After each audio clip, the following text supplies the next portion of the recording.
A epístola de hoje, primeira leitura, é uma continuação da leitura de domingo passado, exatamente na segunda metade do versículo 16 do capítulo 12 da epístola de São Paulo aos Romanos. Irmãos, não pretendais ser sábios aos vossos próprios olhos. Não torneis a ninguém mal por mal. Cuidai em fazer o bem, não só diante de Deus, como também diante de todos os homens. Se for possível, quanto depender de vós, vivei em paz com todos os homens. Caríssimos, não vos vingueis a vós mesmos, antes dai lugar à ira de Deus, pois está escrito: a mim pertence a vingança, eu retribuirei, diz o Senhor. Ao contrário, se teu inimigo tiver fome, dá-lhe de comer, se tiver sede, dá-lhe de beber, porque fazendo isto, amontoarás carvões em brasa sobre a cabeça dele. Não te deixes vencer pelo mal, mas vence o mal com o bem.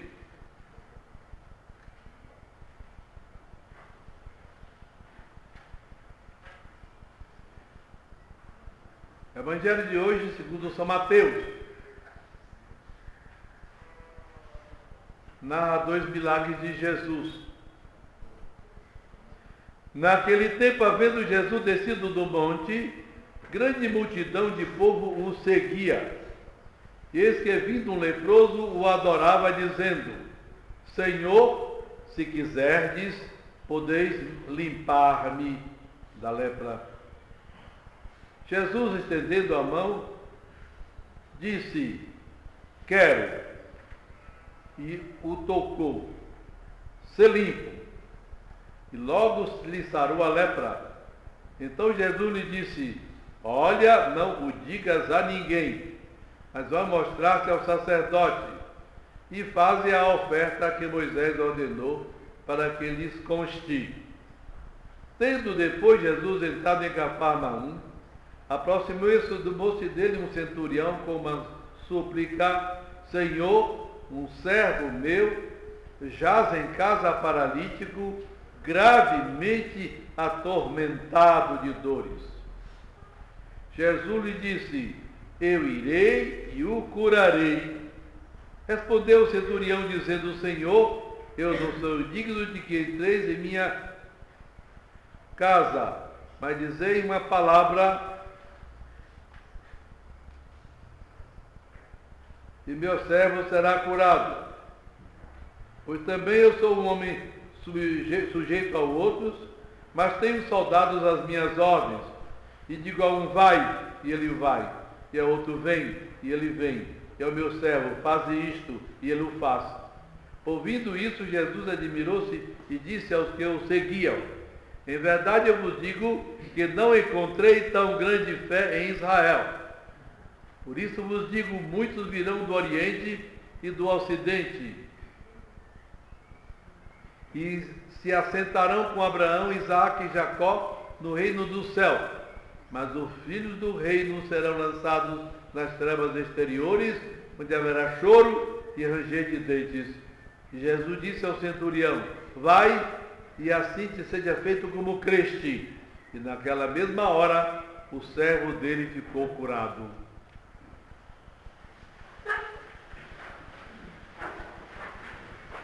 Louvado seja nosso Senhor Jesus Cristo.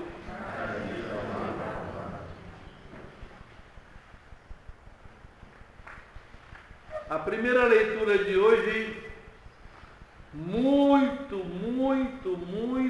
útil a todos nós. São Paulo começa aconselhando, nesse texto: não pretendais ser sábios aos vossos próprios olhos. Quer dizer, a soberba que leva a pessoa a achar que ela tem experiência, ela sabe o que é certo, e por isso ela não tem a humildade de escutar outro que lhe pode dizer algo mais verdadeiramente prático, útil necessário, etc. A soberba que dificulta tudo, não é? Dificulta até a primeira coisa que nós precisamos na vida, que é a fé. Quanto mais diz que para a fé são necessárias, primeiro, que haja uma humildade.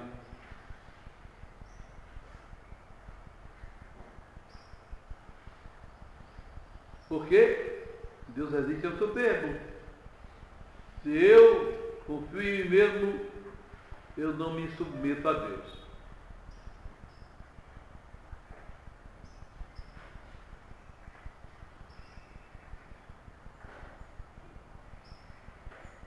Não torneis a ninguém mal por mal. É uma tendência instintiva do homem horrível pagar o mal com o mal. Ele me fez, ele vai tomar. Falar com o outro, agir com o outro, tratar o outro. E esse modo de pagar o mal com o mal, muitas vezes, de tal maneira se exacerba, que a pessoa fica querendo fazer muito mais. Me deu um, eu dou 10. Me deu um soco, dou 10 nele.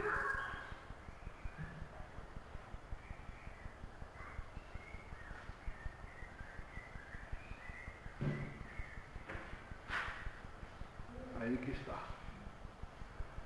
Muitas vezes a pessoa se comporta desta maneira até sem se dar conta, sem perceber que está agindo assim. Retribuindo o mal, descontando. Cuidar em fazer o bem, não só diante de Deus, como diante de todos os homens.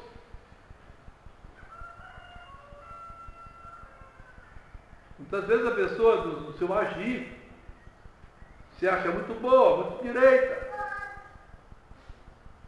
e não tem nada a prestar conta a Deus, porque já arrumou sua vida toda.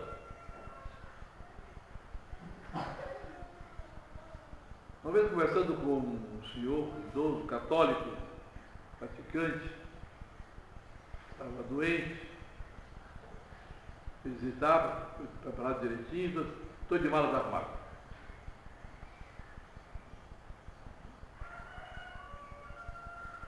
Dando a impressão que daí por diante não há mais perigo nenhum. Está de malas arrumadas. Quando é que nós estamos de malas verdadeiramente, completamente arrumadas?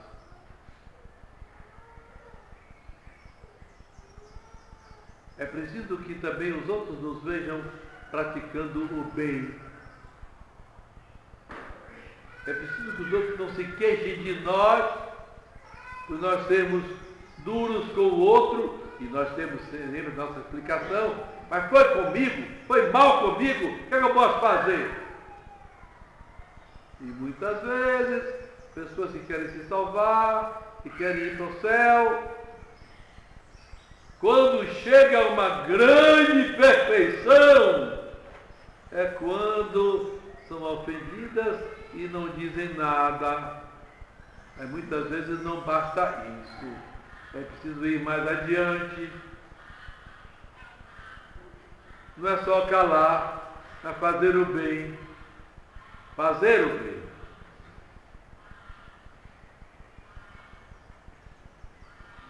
Na medida do possível que depender de vós, vivei em paz com todas as pessoas. Então seja agente de irritação e de aborrecimento do outro.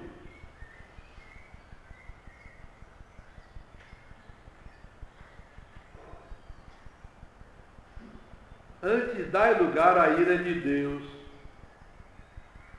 pois está escrito: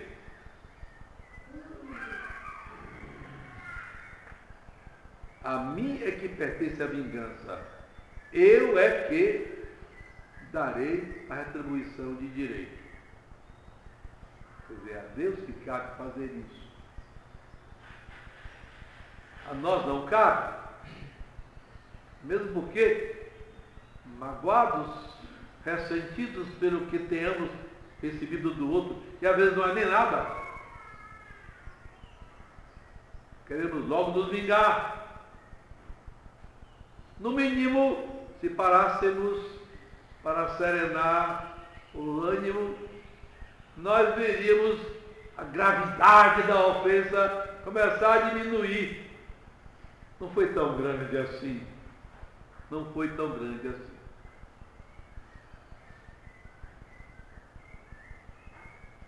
Ao contrário, se teu inimigo tiver fome, dá-lhe de comer. Se tiver sede, dá-lhe de beber. Porque fazendo isto, amontoarás carvões em brasa sobre sua cabeça. São Paulo tira um pedaço do livro dos Provérbios, onde isso está.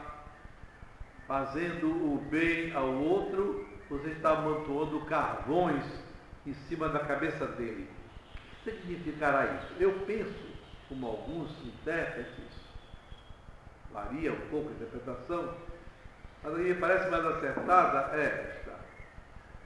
Na medida em que o outro me agride, me maltrata, e eu lhe retribuo em bem,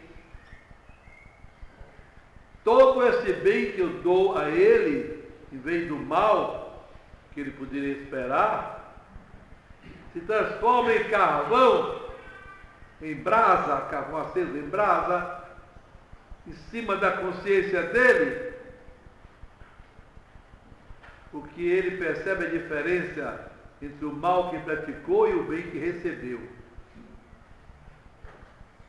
Alguns autores espirituais chamam isso de talião cristão, talião católico. Vingar-se fazendo o bem a quem me fez o mal. Vingar-me fazendo o bem a quem me fez o mal. Eis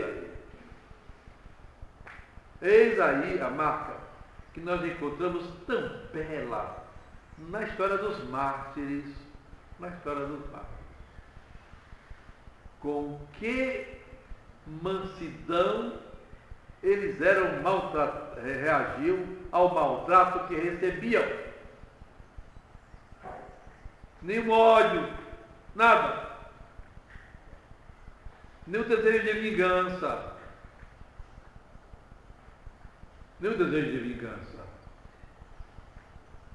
Mas ao contrário, o coração sempre disposto para o bem. Estou me vingando. Não me lembro se é São João Crisóstomo que diz que quando a gente se vinga com o bem, quando a gente paga com o bem o mal recebido, saímos vitoriosos. Quando pagamos o mal com o mal, saímos derrotados por aquele que me fez o mal. Porque ao me fazer o mal, eu me senti inclinado a seguir o exemplo dele. Então quem venceu foi ele. Se paga o mal com o mal, foi ele que venceu. Se paga o mal com o bem, então eu saí vitorioso, trazendo uma coisa boa no lugar da má que me foi dada.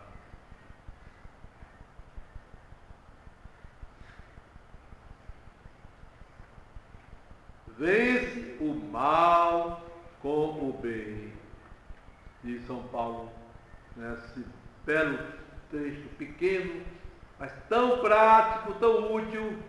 Levem para casa, levem para a vida. Talvez durante essas pequenas reflexões tenha aparecido nas vossas cabeças uma mágoa que não sai. Ah, fulano fez comigo, fulano fez comigo, não sai da minha cabeça. Não consigo esquecer o que aquele sujeito fez comigo. Não consigo esquecer. E às vezes essa mágoa se arrasta até o fim da vida. Eu conheci duas irmãs velhas que eram inimigas uma da outra.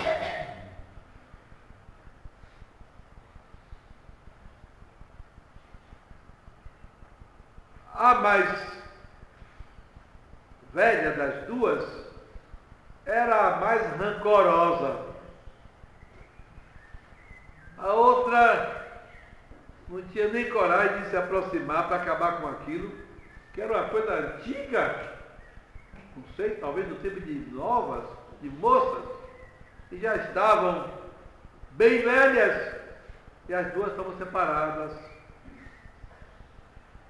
E eu me lembro, ficou na minha cabeça, quando morreu a mais velha, morreu primeiro,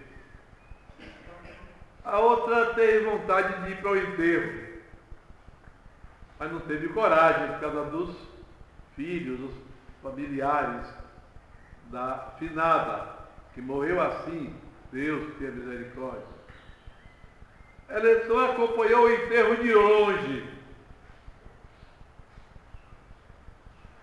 Até na hora da sepultura, estava o corpo sendo colocado na sepultura, e por acaso, eu passando, vi a outra de fora do cemitério, do outro lado do muro, parada, esperando a sepultura, a realização do sepultamento, sem coragem de se aproximar.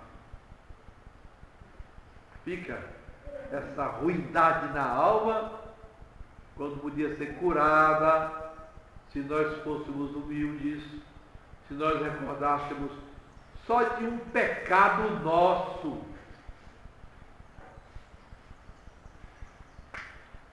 Porque, como disse Santo Inácio, eu pequei. Por que a natureza toda não se levanta contra mim? Por que o chão não abre? Por que as montanhas não caem em cima de mim? Por que todos os bichos não me destroem? Se eu pequei. Mas pecou e agora não tem mais nada para se queixar. Está de mal arrumada. Não tem mais nada para se acusar, melhor dizendo. Nada mais para se acusar. Então, o que o outro me fez, eu podia aproveitar, não é? Seu pecador, Deus se serviu de fulano para me dar uma pequena purificação. Eu sou grato, agradecido a fulano que me fez essa ajuda, ao me dar esse sofrimento, me deu essa ajuda para que eu possa ir me purificando antes de ser chamado para o julgamento de Deus.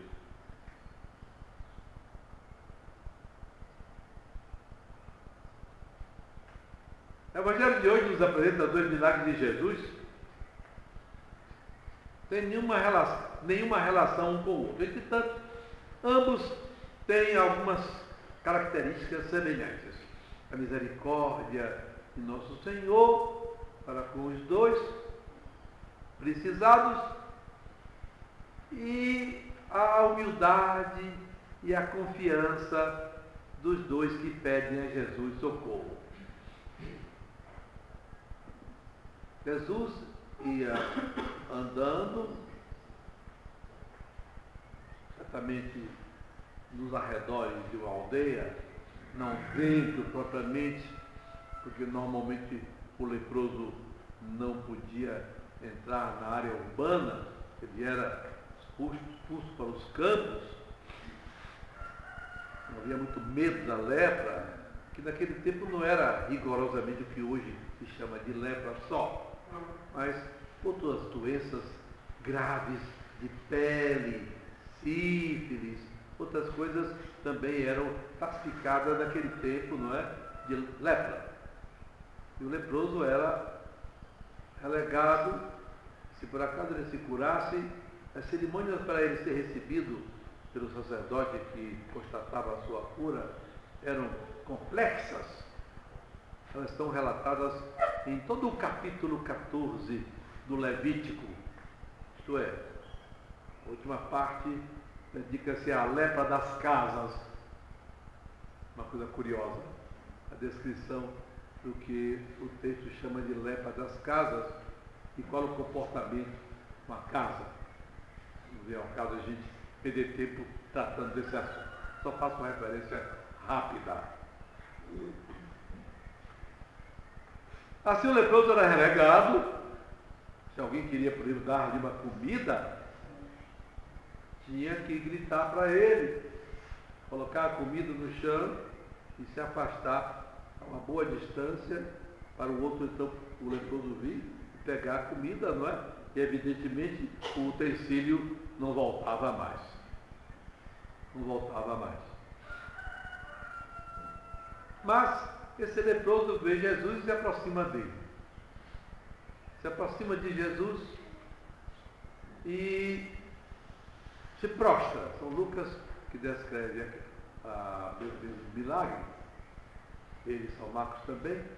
Ele diz que o homem se prostrou diante de Jesus, encostando o rosto ao chão. Uma forma oriental de cumprimento que naquele tempo era muito comum e que tinha certamente um aspecto religioso. Ele se prostra diante de Jesus e faz a sua bela oração: Senhor, se quiserdes, podeis curar-me. Reparem, uma oração perfeita para quem quer aprender a rezar quando pede coisas materiais. Quando se pede coisa material, devemos pedir, mas com resignação, isto é, se convier a Deus nos dá, Ele dê. Se não for conveniente a Ele e a mim, que Ele não dê. Não é como os bens espirituais, a salvação. A gente sabe que Deus quer sempre. A gente pode pedir de maneira mais absoluta. Mas não nos dão os bens materiais. Se quiseres, podeis curar-me.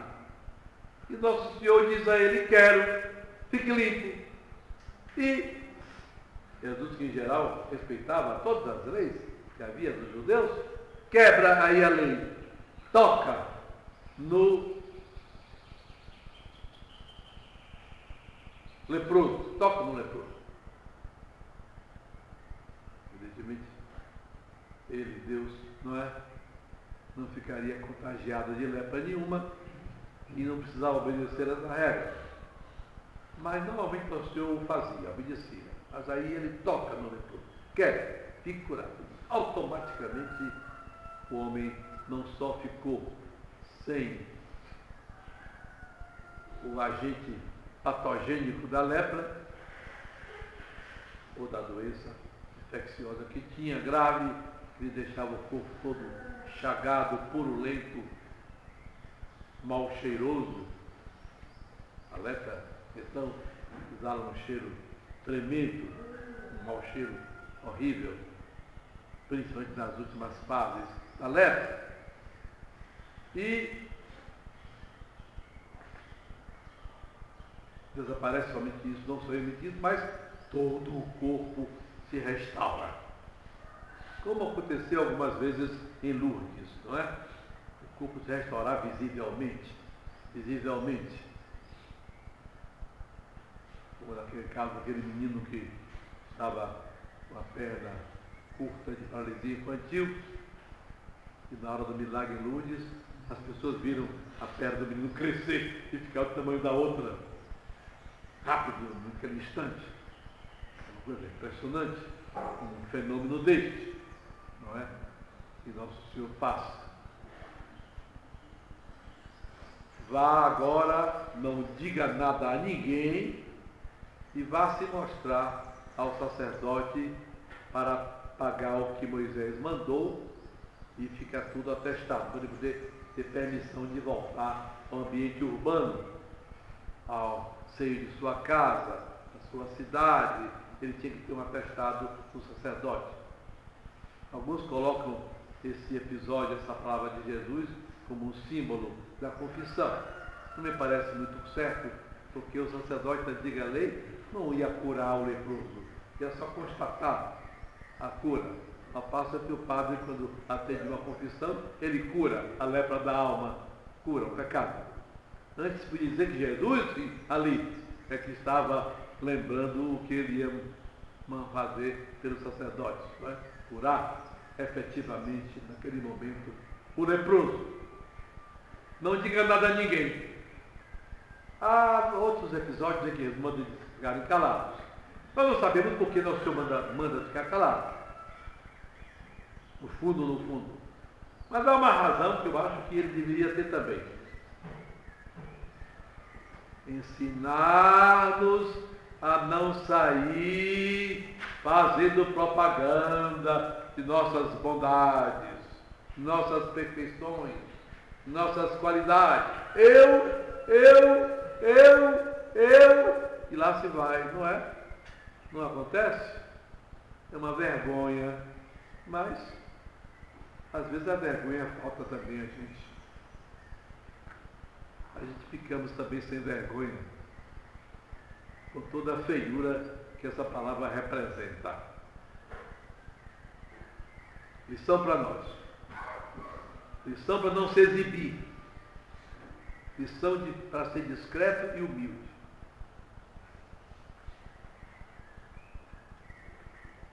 O outro milagre é da cura de um empregado. O termo grego país equivale ao nosso rapaz, que tanto pode ser filho, como pode ser um empregado, um servo de um rapaz. Por São Lucas dá para perceber que ele era um servo. E, num belo exemplo, aquele centurião, que era, portanto, um pagão, ele era um centurião, isto é, o comandante de uma centúria. O exército romano era formado de legiões, que era assim organizada. Havia o centurião, que tomava conta de 100, comandava 100. Havia, depois da centúria, a coorte, que tinha 6 centúrias, e havia a legião, 600 pessoas, e havia a legião que tinha 10 coortes. Portanto, 6.000 soldados formavam a legião. Era a política romana não colocar soldados da terra dominada para comandar nela, mas sempre soldados de outro país. Não se sabe ao certo se esse centurião era centurião de Herodes ou centurião do imperador de Roma, mas Herodes, em geral, seguia direitinho as normas, e nesse ponto, perfeitamente as normas romanas, para ele também, de modo que, com toda certeza, esse homem não era judeu, era um estrangeiro. E a descrição que os seus representantes fazem dão a entender também. Mas se mostra um bom patrão, não é? Ama, quer muito bem a ele, e ele está doente. O que tem? Quem sabe? Podia ser até tétano, que é uma das formas mais terríveis de se morrer. Ele podia estar atacado de tétano, já instalado todos aqueles sintomas horríveis que precedem a morte por sufocamento do doente de tétano. E é nessa angústia que ele vai procurar o socorro de Jesus. Ao ler os 3 evangelhos que narram um fato, que é um fato importantíssimo, tão importante que os 3 contam, ficou muito na pregação dos primeiros séculos. Ao ver isto, ao ler os textos, se percebe que ele deve ter se valido de chefes importantes de Cafarnaum, dos judeus. Isso porque, pelo relato sabemos, ele era um homem rico e tinha construído uma sinagoga. Tudo indica que a principal sinagoga de Cafarnaum ficava à beira do lago de Genezaré, da qual ainda se pode ver hoje ruínas, pedaços, embora não garantidamente daquela em que Jesus esteve e na qual ele pregou o sermão da Eucaristia, no capítulo 6 de São João. Talvez uma reforma posterior, mas está bem antigo a ruína que resta nesta sinagoga. Então, é bom o senhor fazer atender a ele, diz o chefe judeu. Porque ele é bom conosco, construiu até a nossa sinagoga. E Jesus era patriota, amava a sua pátria, naturalmente. De maneira que esse argumento também valia. Embora saibamos que o motivo que levava Jesus a se atender era não a posição, mas as disposições de quem pedia. De qualquer forma, Nosso Senhor, então, ele diz que não é digno de ir lá até Jesus. Pronuncia uma frase famosa que ficaria na Sagrada Liturgia, não é? E que nós todos os dias, quando comungamos, dizemos: Non sundinho do quinta subtexto meu, tratando de verbo, et sanabitur animamea, isto é, se coloca a alma, mas eu não sou dizendo minha casa, mas diz uma palavra que é: basta aí, então meu céu será curado. A igreja toma esse texto bonito e o coloca na Sagrada Liturgia, na Santa Missa, como nós sabemos. Mas Jesus vai andando, não vou. Ele, porém, quando está perto, certamente vai ele para onde Jesus está indo, e vai pedir ele que não vá. Basta ele dizer, ele não merece isso, basta ele dizer que o céu ficará curado, porque faz a comparação. Embora seja um Malterno, seja um centurião, haja o Dux, por exemplo, que manda em mim, eu tenho soldados debaixo de minhas ordens, contei o meu servo.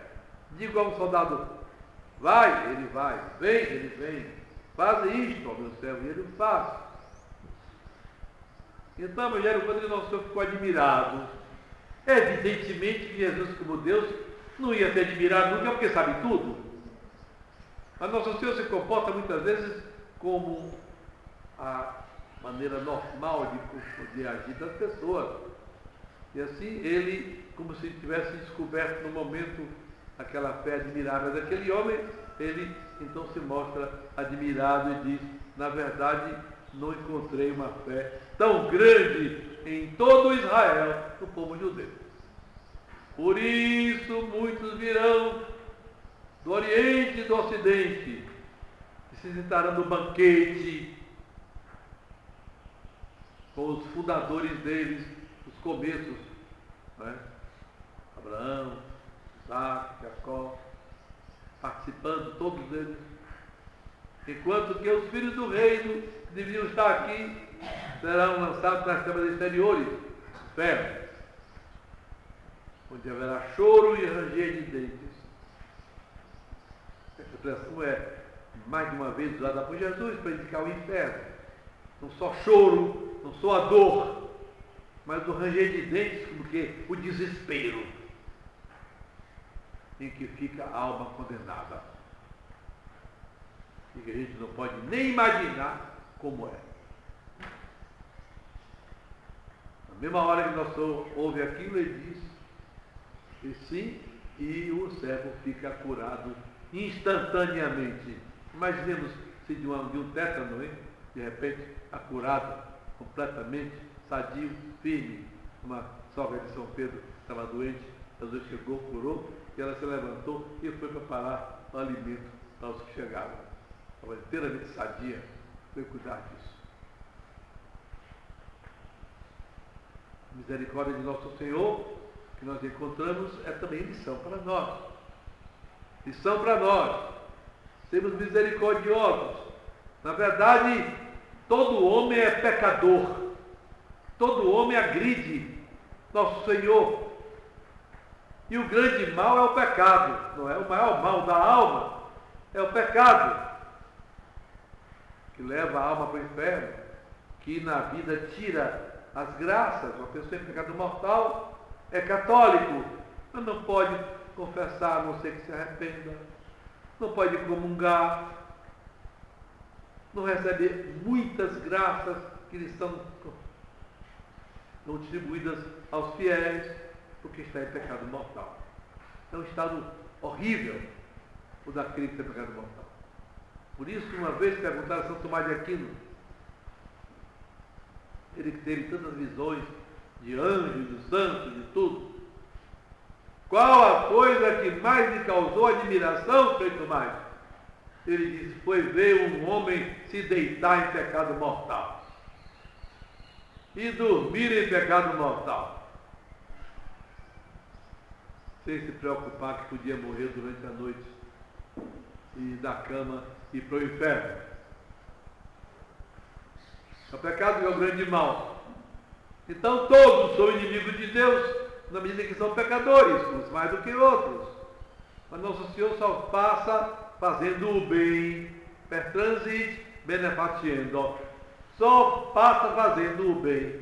Esta é a lição que nós podemos recordar da leitura de São Paulo, da de hoje, para que nós de hoje em diante cuidemos, se queremos nos salvar, cuidemos de tratar bem aquele que nos maltratam,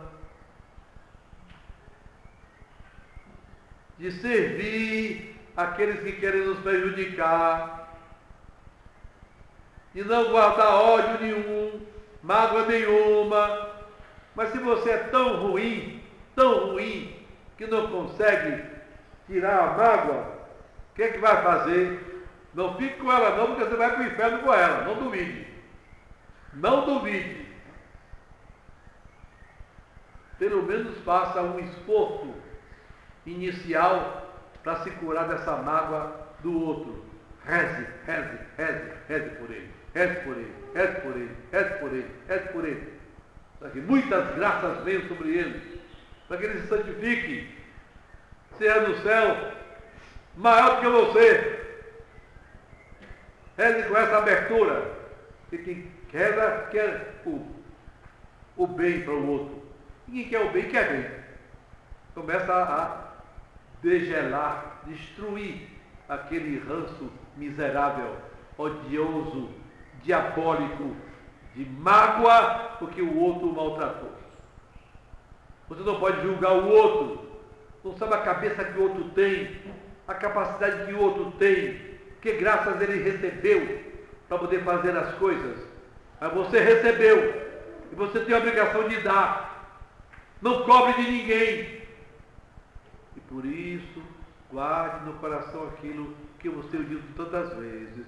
Não se queixe de ninguém. Começando por dentro. Porque não se queixando por dentro, não vai se queixar por fora.